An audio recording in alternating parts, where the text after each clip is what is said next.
All right, good morning. Hello, everybody. I'd like to welcome you all here to the United States Environmental Protection Agency. I'm Sarah Dunham. I'm the Director of the Office of Transportation and Air Quality here at U.S. EPA, and I'd like to welcome you all. It is an honor for me to be here today because in just a few minutes, Administrator Regan will be announcing not one, but two actions that propose new, more ambitious federal emission standards for light, medium, and heavy-duty vehicles for model year 2027 and beyond. These rules will provide the regulatory foundation for years to come to continue to incentivize the significant investments being made by industry across the entire on-road sector, resulting in enormous reductions in harmful air pollution. And the levels of ambition we are looking at in these rules are clearly enabled by the historic investments made through the Bipartisan Implementation Law and the Inflation Reduction Act. Those of us at EPA who are lucky to be working on these rules understand the responsibility that we have. We understand the pressing environmental need and the opportunities provided by the significant ongoing investments in clean transportation by industry and by Congress. And we have heard the administrator's challenge to follow the science and the law and to deliver on the promise of the Clean Air Act to the American public. Last week marked my 25th anniversary working for EPA, and as many of you have heard before, it has been a privilege for me every day to work side by side with the career professionals at the agency who bring passion, commitment to the agency's mission, and integrity to their work. Having the opportunity to work on both of these rules being announced today is the honor of a lifetime. But we also know that this is just one milestone that we have reached today and the beginning of much more. While these proposals have been shaped and informed by leadership from states, industry, labor and environmental organizations, communities experiencing impacts from air pollution and climate change, as well as our colleagues across the federal government, by many, many meetings and technical exchanges and thousands of hours of work from dozens and dozens of agency professionals across our technical, policy, legal, communications, and administrative support teams, there is much more to come. In fact, one of the major goals of these proposals is to open the door to engagement so we can learn from stakeholders and land durable rules that deliver on the public health promise to the American public. President Biden and Administrator Regan have laid out a powerful long-term vision for putting the transportation sector on a path towards zero emissions. We believe these rules announced today reflect that long-term vision and create the foundation and support needed to achieve that vision. Thank you again to my colleagues in the Office of Air and Radiation and across the agency, and to Administrator Regan for leading us to this moment. It is now my pleasure to introduce Dr. Shelley Francis, co-founder and managing partner of EV Noir.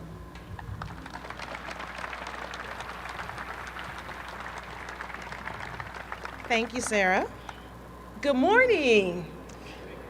It's a pleasure to be here with you today. I'm Dr. Shelley Francis, co-founder and managing partner at EV Noir.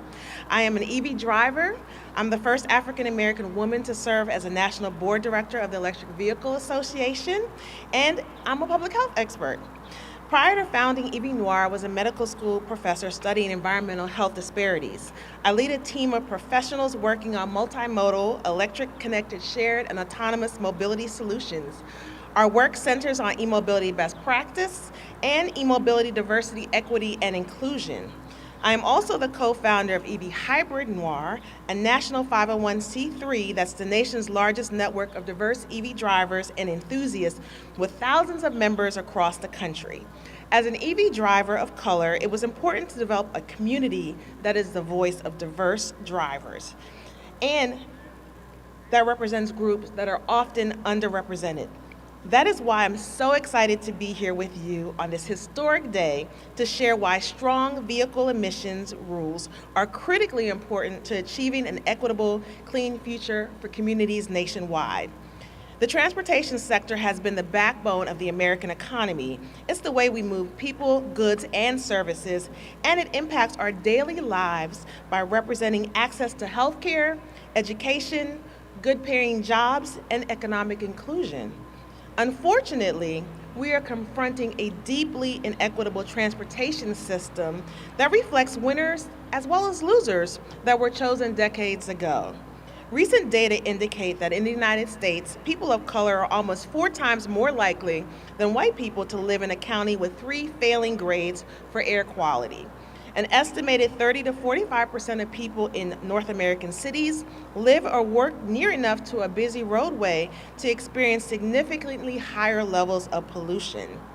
Under-resourced and low-income communities often bear a disproportionate burden of transportation emissions because many major transportation facilities are located in and around their neighborhoods. So correcting the past and current inequities means addressing our transportation emissions swiftly and seriously. The strongest possible light to heavy duty vehicle rules is one important solution for pollution in our communities, our ecosystems, and our planet.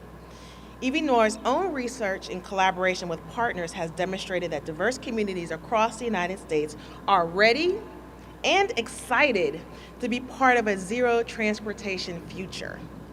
The historic investments in zero emissions transportation and infrastructure means the creations of millions of green jobs. Currently, there are more jobs than qualified people.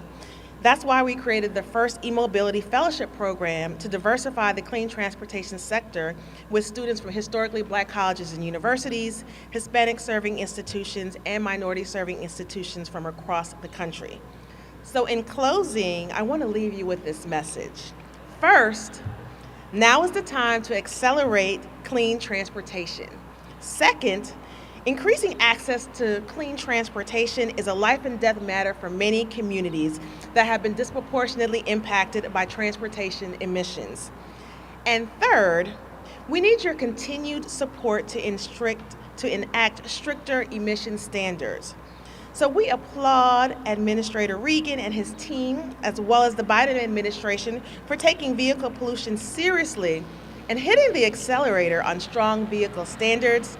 And we look forward to working alongside them to realize a cleaner, greener future for all communities. So thank you. And now I would like to introduce Mr. Mark St. Furman, and he is an electric bus operator right here in the district.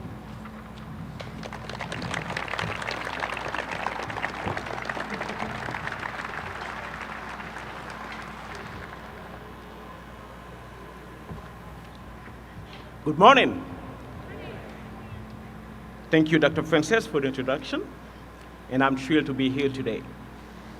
I am Mark J. St. Furman, a RAP dev and DC circulator professional bus operator and member of the ATU Local 689 here in Washington, D.C.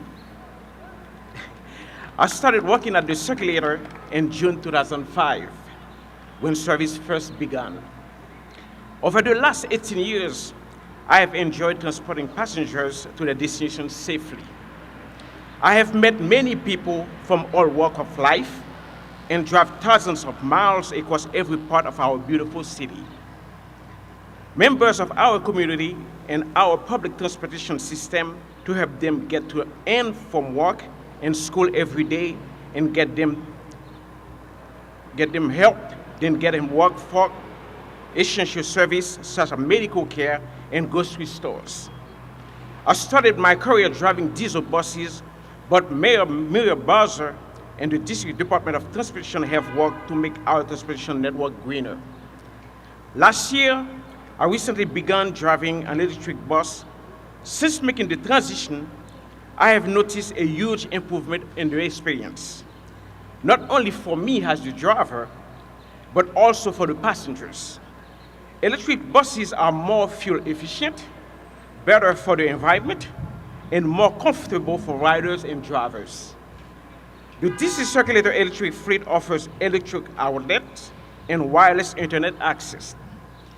While continuing our tradition of providing safe, reliable service for residents and visitors to the District of Columbia, I have also heard feedback from passengers that electric buses don't trigger the asthma symptoms near as much.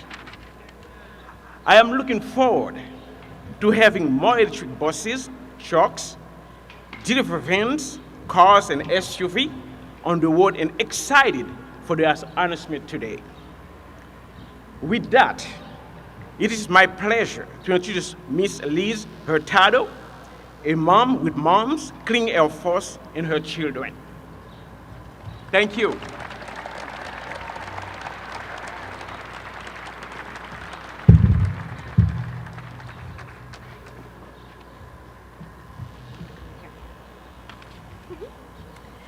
I am honored to join you today to talk about the enormous public health benefits that come from reducing tailpipe pollution.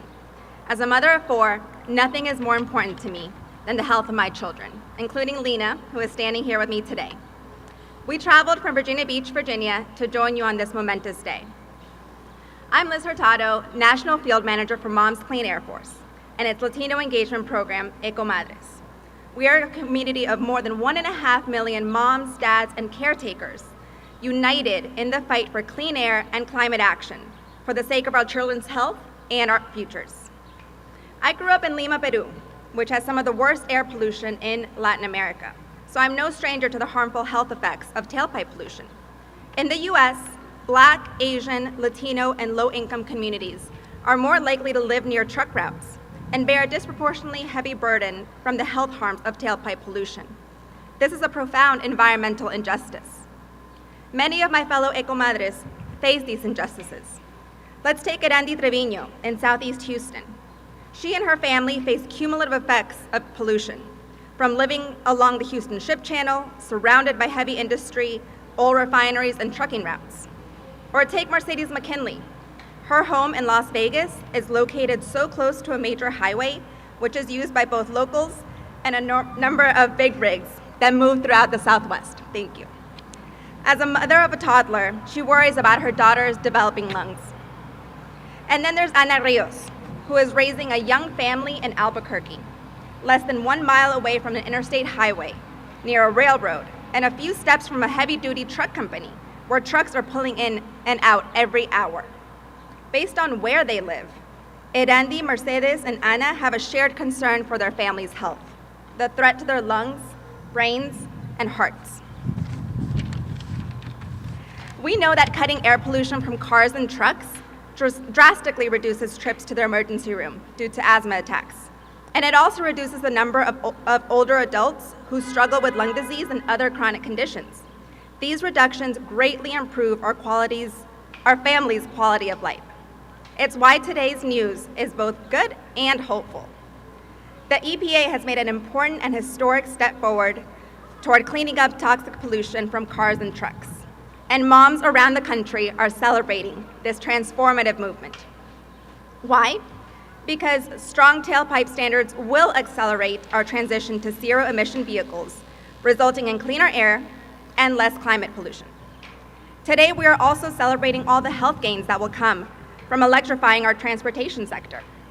It's why I hope that tonight, my fellow ecomadres, Erandi, Mercedes, and Ana, and everyone across the US can sleep a little bit better, knowing that long overdue protections are coming. We're closer than ever to reducing the health risks that come with living near transportation hubs. Today, we set a new standard for health equity as we advance solutions to the climate crisis. Our work is far from done, but we are making meaningful progress. On behalf of our members across the country, we thank you, Administrator Regan. We salute your steadfast leadership. We urge you to keep your foot firmly on the accelerator when it comes to strengthening pollution standards. And please remember this, we parents will always have your back, and we look forward to working together to protect our children and stabilize our climate. Now, let's get the job done. And I introduce Lena. Hi, I'm Lena. I'm a 4th grader from Virginia Beach, Virginia. As my stepmom said, tailpipe pollution is dangerous for kids' health and terrible for our environment. That's why I'm really happy that the EPA is helping to put cleaner cars and trucks on our roads. This is something kids approve. It is now my pleasure to introduce our next speaker, EPA Administrator Michael Regan. Awesome, baby. Thank you so much.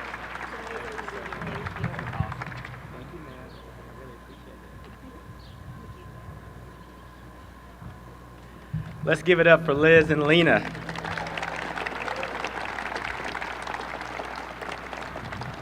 I don't know who has me following Lena on my staff, but you're going to pay for that.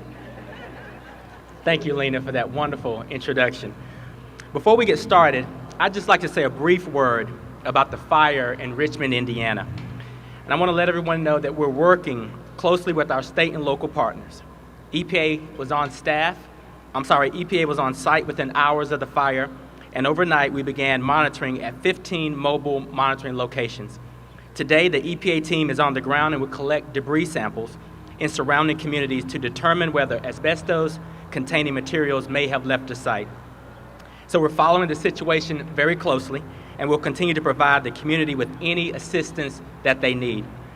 Protecting the health and safety of all of our communities across the country is what we do best, and that's exactly why we're here today.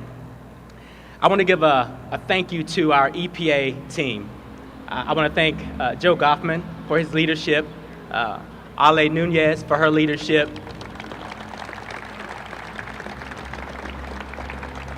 and a very special thank you to Sarah for giving this agency 25 years.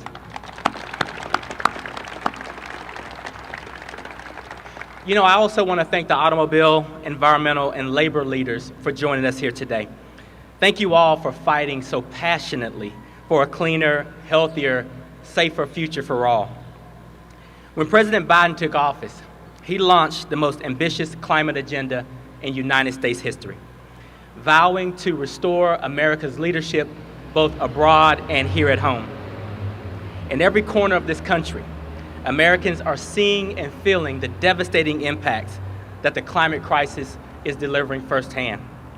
From the farmers grappling with droughts that are becoming more frequent and more intense, to families who are fleeing their homes because of catastrophic flooding or uncontrollable wildfires. In small towns, big cities, rural and suburban communities, folks can feel the weight and the urgency the climate crisis demands. And at EPA, we have the responsibility to meet that urgency with action. That's why today, I'm pleased to announce that EPA is proposing the strongest ever federal pollution technology standards for both cars and trucks.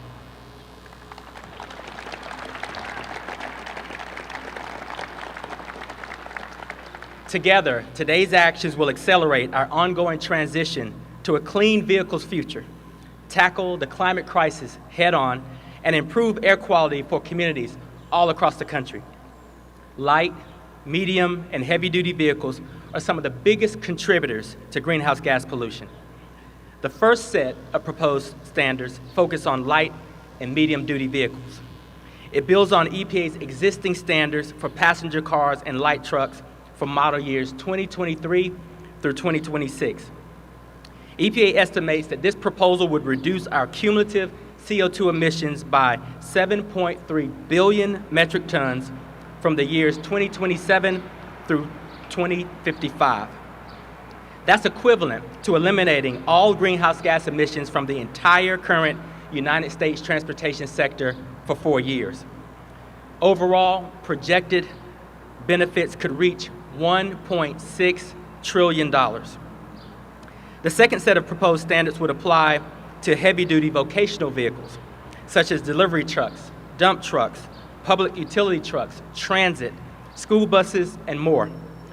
The proposed standards are the final pieces of EPA's Clean Trucks Plan and will complement the heavy-duty nitrogen oxide standards we established last December. Like the light and medium-duty proposal, the heavy-duty proposal uses performance-based technology standards that enable manufacturers to achieve compliance efficiently based on the composition of their fleets. EPA estimates that this second proposal would reduce vehicle emissions of CO2 by 1.8 billion metric tons from the years 2027 through 2055. Overall, the projected net benefits of the heavy-duty proposal could reach $320 billion. So folks, that's close to $2 trillion in net benefits and over 10 billion tons of CO2 emissions avoided. This is historic news.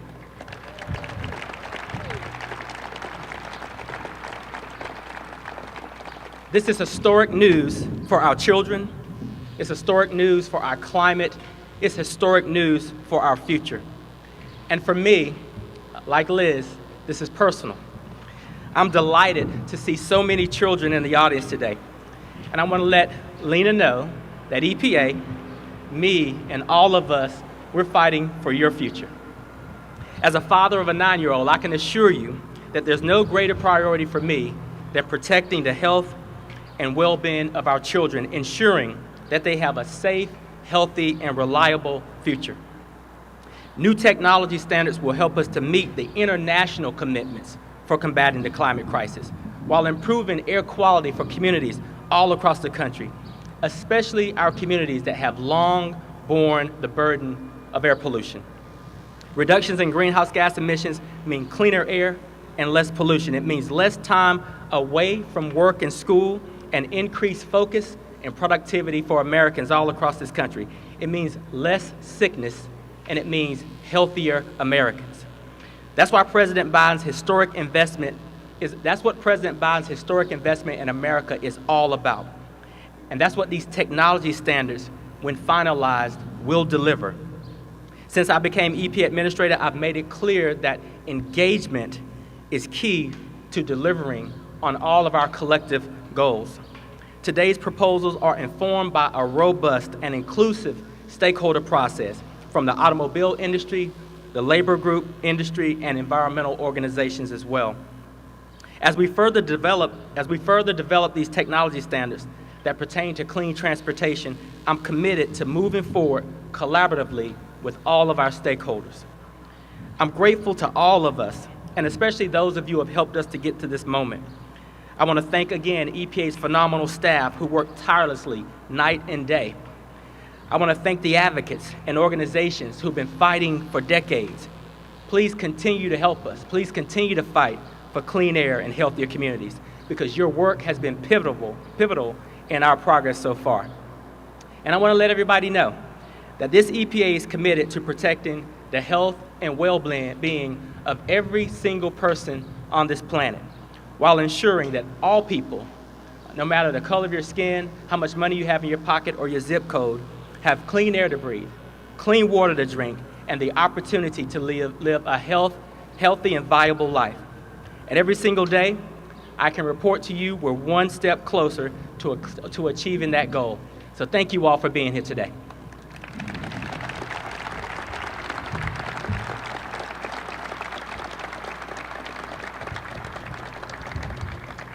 And with that, we'll open it up to press and take a few questions. All right, folks, I have the mic back here in the press area. So any reporters with questions, come back this way.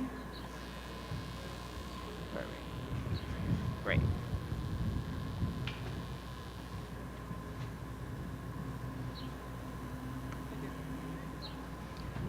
All right, all right, good, this is on. All right, so Basil John with Nexstar. So we want to know, with this announcement that's come through, can you realistically reach this goal in 9 years? It's a very large projection of reaching that 2/3 when it's not even at 10% right now. I believe we can. And I believe that because we're following the market trends. Listen, over the last 2 years, over $120 billion of private sector investment in electric vehicles and batteries. I believe it because when I look at the projections that many in the automobile industry have made, this is the future. The consumer demand is there, the markets are enabling it, the technologies are enabling it. And I have to say, you know, this isn't something that we just started yesterday. This has been part of President Biden's vision from day one.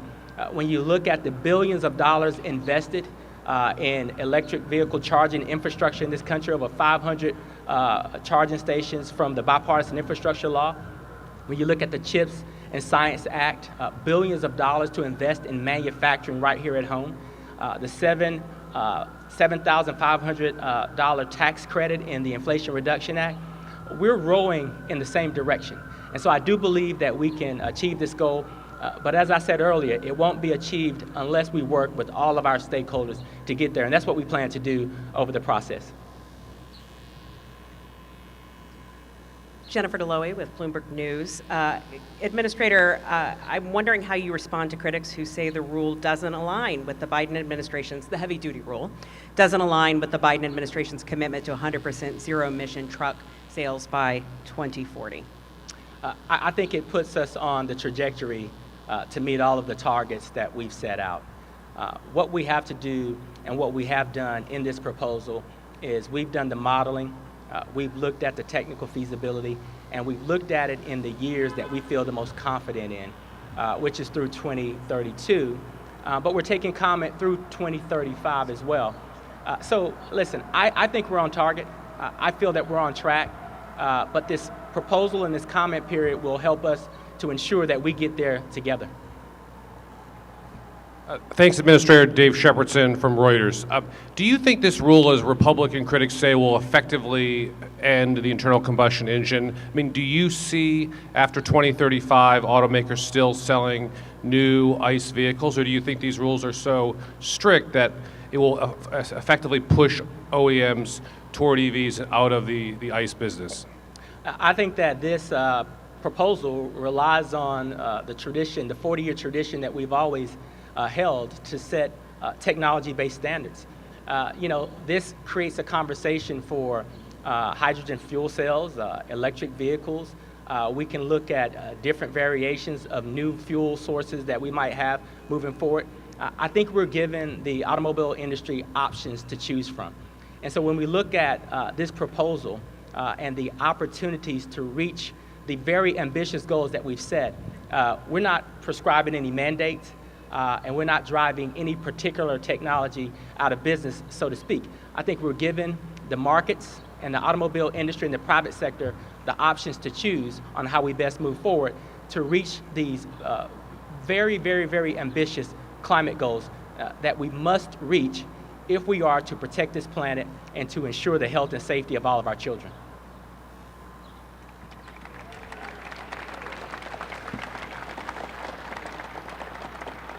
Stetson Miller with Gray Television. Will you be providing any additional incentives to promote the adoption of electric vehicles for consumers with this rule? I think what we're doing is we're partnering very strategically with all of the incentives that have been placed in 3 pieces of historic legislation led by President Biden, and that's the Bipartisan Infrastructure Law, the CHIPS and Science Act, and the Inflation Reduction Act. There are tax incentives, there are infrastructure incentives. We're doing a great job, in my opinion, of marrying regulation with historic incentives that have been laid out there. And listen, this is going to be done in concert and in conversations with our environmental justice communities, our environmental communities, our automobile stakeholders, and the labor workforce as well. We're going to try to align all of these forces with markets and technology to achieve these goals.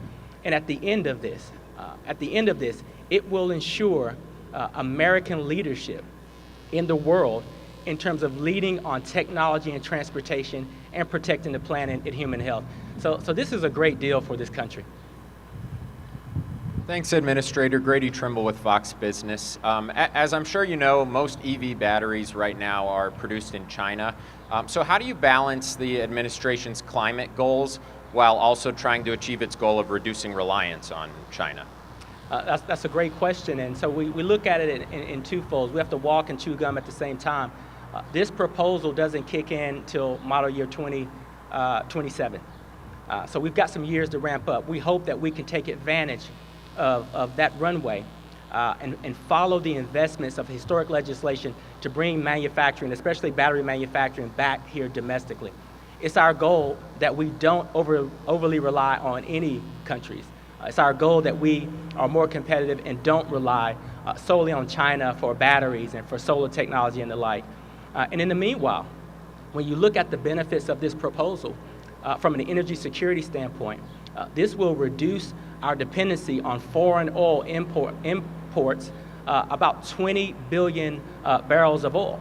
So what we're doing is we're strengthening our energy security, we're reducing our reliance on foreign oil, we're reducing our reliance on fossil fuels and harmful pollution, but we're also encouraging significant opportunities for job growth and manufacturing back here domestically while we win the 21st century with this technology competition. Folks, that's all the time we have for questions. Please send any follow-ups to press@epa.gov. Thank you. Thank you, everyone.